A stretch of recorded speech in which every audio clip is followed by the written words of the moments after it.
신명기 11장 1절로 17절 말씀 봉독하도록 하겠습니다. 시작. 그런즉 내 하나님 여호와를 사랑하여 그가 주신 책무와 법도와 규례와 명령을 항상 지키라. 너희의 자녀는 알지도 못하고 보지도 못하였으나 너희가 오늘날 기억할 것은 너희의 하나님 여호와의 교훈과 그의 위엄과 그의 강한 손과 펴신 팔과 애굽에서 그 왕 바로와 그 전국에 행하신 이적과 기사와 또 여호와께서 애굽 군대와 그 말과 그 병거에 행하신 일, 곧 그들이 너희를 뒤쫓을 때에 홍해물로 그들을 덮어 멸하사 오늘까지 이른 것과 또 너희가 이곳에 이르기까지 광야에서 너희에게 행하신 일과 루벤 자손 엘리압의 아들 다단과 아비람에게 하신 일, 곧 땅 이 입을 벌려서 그들과 그들의 가족과 그들의 장막과 그들을 따르는 온 이스라엘의 한가운데에서 모든 것을 삼키게 하신 일이라. 너희가 여호와께서 행하신 이 모든 큰 일을 너희의 눈으로 보았느니라. 그러므로 너희는 내가 오늘 너희에게 명하는 모든 명령을 지키라. 그리하면 너희가 강성할 것이요 너희가 건너가 차지할 땅에 들어가서 그것을 차지할 것이며 또 여호와께서 너희의 조상들에게 맹세하여 그들과 그들의 후손에게 주리라고 하신 땅, 곧 젖과 꿀이 흐르는 땅에서 너희의 날이 장구하리라. 내가 들어가 차지하려 하는 땅은 내가 나온 애굽 땅과 같지 아니하니 거기에서는 너희가 파종한 후에 발로 물대기를 채소밭에 댐과 같이 하였거니와 너희가 건너가서 차지할 땅은 산과 골짜기가 있어서 하늘에서 내리는 비를 흡수하는 땅이요 내 하나님 여호와께서 돌보아 주시는 땅이라. 연초부터 연말까지 내 하나님 여호와의 눈이 항상 그 위에 있느니라. 내가 오늘 너희에게 명하는 내 명령을 너희가 만일 청종하고 너희 하나님 여호와를 사랑하여 마음을 다하고 뜻을 다하여 섬기면 여호와께서 너희의 땅에 이른 비 늦은 비를 적당한 때에 내리시리니 너희가 곡식과 포도주와 기름을 얻을 것이요 또 가축을 위하여 들에 풀이 나게 하시리니 내가 먹고 배부를 것이라.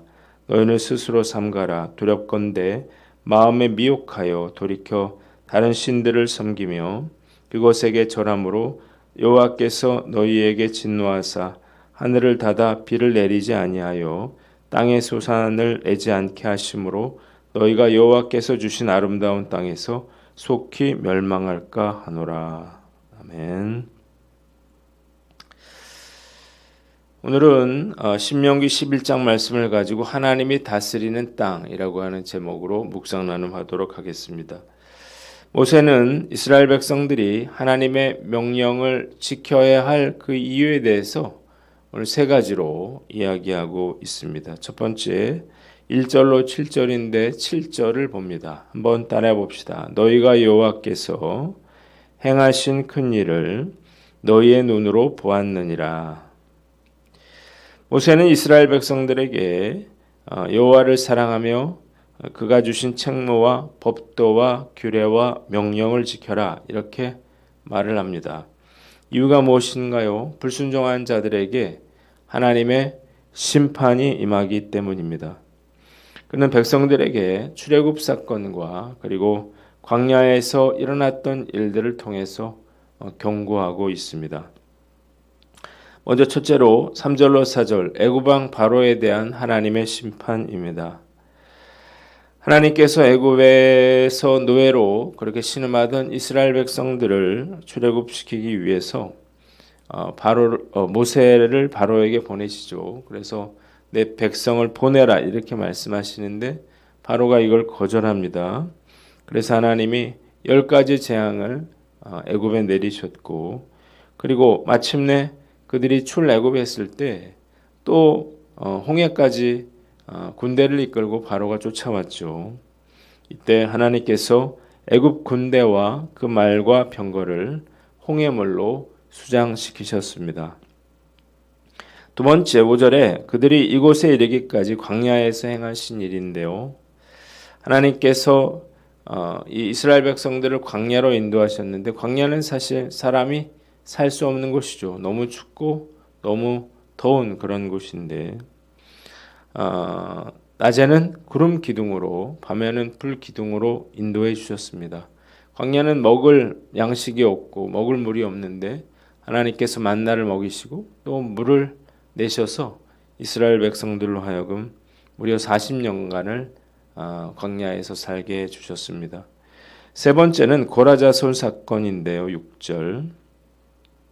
고라자손이 모세에게 조직적으로 그렇게 반역하여 대적했을 때에 하나님께서 루벤 자손 엘리압의 아들 다단과 아비람과 그들의 가족과 장막을 땅이 입을 벌려서 삼키도록 하셨습니다. 모세는 예전에 하나님께서 행하셨던 그런 일들을 이스라엘 백성들에게 알려줍니다. 이들은 이 하나님 행하신 기적들, 이적들을 보지 못했죠. 또 듣지도 못한 사람들이 많았습니다. 보았다 하더라도 너무나 그들의 나이가 어렸습니다. 그러나 그들이 자신들의 부모의 실수를 되풀이하지 않을 수 있는 길은 모세가 전해주는 불순종의 결과를 듣고 돌이키는 것이었습니다. 한번 따라해 봅시다. 심판이 아니라 말씀을 통해 배워라. 모세가 가나안 입성을 앞둔 백성들에게 이런 이야기를 해주는 이유가 무엇인가? 말씀을 듣고 그들의 불순종한 자들의 그러한 전처를 되풀이하지 말아라는 것입니다. 불순종의 끝이 심판과 저주라고 하는 사실을 꼭 경험해 볼 필요는 없는 것입니다. 놀라운 사실은 보고 경험했다고 해서 순종하는 건 아니더라는 것입니다. 출애굽의 기적을 보고 심지어 하나님께서 불로 임재하시는 것까지 보았던 그들의 선조들은 하나님을 배신했습니다. 그러나 아무것도 보지 못했지만 모세의 이야기를 전해 들었던 자녀들은 말씀에 순종하여 결국 가나안 땅을 정복하게 되었다는 것입니다. 불이 뜨겁다고 하는 사실을 굳이 불에 손을 대봐야 아는 건 아니죠. 그런데 사람들은 얻어맞아야 정신을 차립니다. 정말 어리석은 사람들인데 우리가 이렇게 행동하고 있다는 거예요. 죄를 지으면 고통받는다는 사실을 우리가 알면서도 반복해서 끊임없이 죄를 짓고 있는 것입니다. 이런 어리석은 짓을 하지 않으려면 어떻게 해야 될까요? 우리가 정말 반복해서 하나님의 말씀을 들어야 합니다. 모세가 이렇게 계속해서 백성들에게 하나님의 계명과 율례와 법도를 지켜라 이렇게 말하고 있는 이유가 무엇인가? 반복해서 말하지 않으면, 반복해서 듣지 않으면 쉽게 잊어버리기 때문이에요. 오늘 난 어떤가 한번 살펴보고 우리가 매일 하나님의 말씀을 읽고 묵상하며 그래서 우리가 심판이 아니라 말씀으로 순종하는 저와 여러분들 되시기를 주님의 이름으로 축원합니다. 두 번째는 8절로 12절 말씀인데 12절을 봅니다.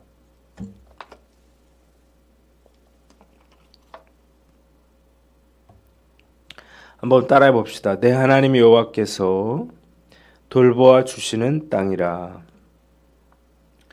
이스라엘 백성들이 하나님의 명령을 지켜야 할 두 번째 이유는 만일 그들이 하나님의 명령을 지킨다면 강성해질 것이고 약속의 땅 가나안을 차지하게 될 것이기 때문입니다.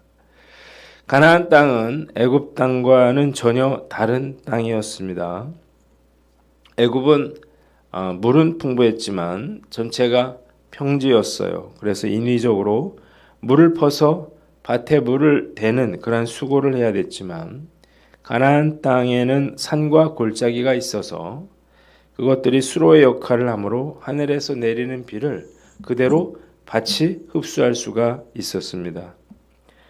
그러나 사실 가나안 땅은 애굽처럼 사람이 살기에 적합한 땅은 아니었다는 것입니다. 비가 자주 내리지 않기 때문인데 그럼에도 불구하고 하나님께서 이 가나안 땅을 젖과 꿀이 흐르는 그러한 땅이라고 말씀하신 이유가 무엇인가? 이 가나안 땅이 하나님께서 돌보아 주시는 땅이고 연초부터 연말까지 하나님의 눈길이 항상 그 위에 있는 그런 땅이기 때문입니다. 만일 하나님께서 이른 비와 늦은 비를 적절하게만 내려주신다면 그 어떤 땅보다 풍성한 열매를 거둘 수 있을 것이었습니다. 한번 따라해 봅시다. 하나님의 돌보심의 축복을 누려라.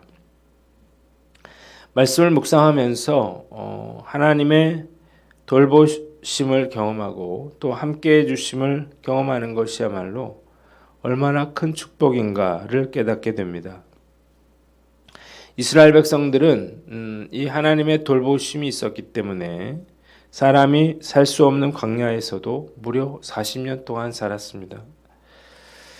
자, 그런데 하나님께서 돌보시고 연초부터 연말까지 하나님의 눈길이 항상 그 위에 있는 땅 가나안, 이거는 더 말할 필요가 없을 것입니다. 18년 전에 제가 이곳에 교회를 개척해서 지금까지 사역을 해오는 동안에 지금까지 이렇게 버텨올 수 있었던 것은 하나님께서 이곳에 함께 하신다고 하는 그러한 확신이 있었기 때문입니다. 재정적으로 늘 어렵고 또 조금만 어려운 일이 생겨도 바람 앞에 등불같이 이렇게 휘청이는 그런 작은 교회였지만 기도할 때마다 하나님께서 저에게 은혜를 주셨고 감당할 수 있는 그런 능력도 허락해 주셨습니다. 이유가 무엇일까 생각을 해봤어요. 아마도 한 영혼을 제자 삼아 예수님을 닮은 그러한 사람으로 세우겠다고 하는 그러한 우리 교회 목회 철학이 하나님의 마음에 합했던 게 아닌가 그런 생각이 듭니다. 이번 우리가 제자 훈련에 참여하는 분들 생각해 보면 모두 다 우리가 수년간 복음의 씨를 뿌려서 전도했던 분들이죠. 시편 84편 10절에 주의 궁정에서의 한 날이 다른 곳에서의 첫날보다 나은즉 악인의 장막에 사는 것보다 내 하나님의 성전 문지기로 있는 것이 좋사오니, 이렇게 시편 기자가 고백을 했는데, 그가 이런 고백을 했던 이유는 그가 하나님과 함께하는 그러한 기쁨과 즐거움을 누구보다 잘 알고 있었기 때문입니다. 저도 시편 기자처럼 늘 하나님의 돌보심이 있고 하나님의 눈이 그 위에 있는 곳에 거하기를 소망합니다. 올 한 해도 하나님께서 우리 교회에 함께 하시는 그러한 축복과 은혜를 누리시는 저와 여러분들 되시기를 주님의 이름으로 축원합니다. 마지막으로 13절로 17절인데 17절을 봅니다. 한번 따라해 봅시다. 너희가 여호와께서 주신 아름다운 땅에서 속히 멸망할까 하노라. 백성들이 하나님의 명령을 청종하고 또 여호와를 사랑하여 온 마음과 뜻을 다하여 섬기면 하나님께서 그들에게 이른 비와 늦은 비를 적당한 때에 내려주셔서 곡식과 포도주와 기름을 풍성하게 거두게 하시고 가축이 먹을 풀을 자라게 하셔서 그들이 배불리 먹게 될 것이었습니다. 이른 비는 가을, 그러니까 10월에 내리는 첫 비를 말합니다. 이 이른 비를 시점으로 우기가 시작되고 또 이 비가 내림으로써 건기 동안 메마르고 굳어져 있던 땅을 무르게 해주고 경작과 파종을 가능하게 만듭니다. 늦은 비는 봄인 4월에 내리는 비로서 곡식의 결실을 좌우하는 요긴한 비죠. 이른 비와 늦은 비는 적절하고도 풍족한 은혜와 선하심을 상징합니다. 그러나 만일 그들이 미혹을 받아서 우상을 섬기고 절한다면 하나님께서는 비를 내리지 않게 하심으로 가나안 땅은 아무것도 거둘 것이 없는 땅이 될 것이고 순식간에 망하게 될 것이었습니다. 한번 따라해 봅시다. 우상 숭배의 유혹을 물리쳐라. 이스라엘 백성들은 모세의 가르침을 통해서 하나님께 순종할 때 어떤 축복을 누리게 되고 불순종할 때 어떤 화가 임하게 될지 잘 알고 있었습니다. 그런데 이스라엘 백성들은 약속의 땅 가나안에서 우상 숭배에 빠졌어요. 그 이유가 무엇인가요? 첫째로 우상이 그들의 마음에 맞았기 때문입니다. 우상 숭배의 본질은 자기 자신이에요. 자기를 위해서 새기는 것이 바로 우상입니다. 그래서 우리의 성정에 맞을 수밖에 없습니다. 우리 재물을 좋아하니까 바알을 섬기는 거고, 쾌락을 좋아하기 때문에 아세라를 섬기게 되는 거죠. 둘째로 보이지 않는 하나님보다 보이는 우상이 더 우월해 보이기 때문입니다. 눈으로 보는 것과 보이지 않는 것의 차이는 큽니다. 거대한 불상이나 화려한 힌두교의 신들을 보면 위압감을 느끼게 마련이에요. 우상 숭배에 빠진 이스라엘 백성들에게 하나님은 하늘 문을 닫으시고 땅의 빗장을 채우심으로 아무것도 거둘 것이 없게 하셨고, 결국 다른 민족을 통해서 그들을 징계하셨습니다. 우상 숭배에 빠지지 않도록 철저하게 나 스스로를 돌아보아야 합니다. 나를 미혹하는 우상은 무엇인가요? 내가 하나님보다 더 사랑하는 것이 돈이든 물건이든 명예든 자식이든 그것이 우상이 될 수 있습니다. 우상 숭배가 내가 누리고 있던 모든 것을 단번에 빼앗을 수 있다는 사실을 알고 우상 숭배의 유혹을 단호하게 물리치는 저와 여러분들 되시기를 주님의 이름으로 축원합니다. 기도하겠습니다. 하나님 아버지, 우리가 하나님의 규례와 명령과 법도를 늘 지켜 행하게 하여 주시옵소서.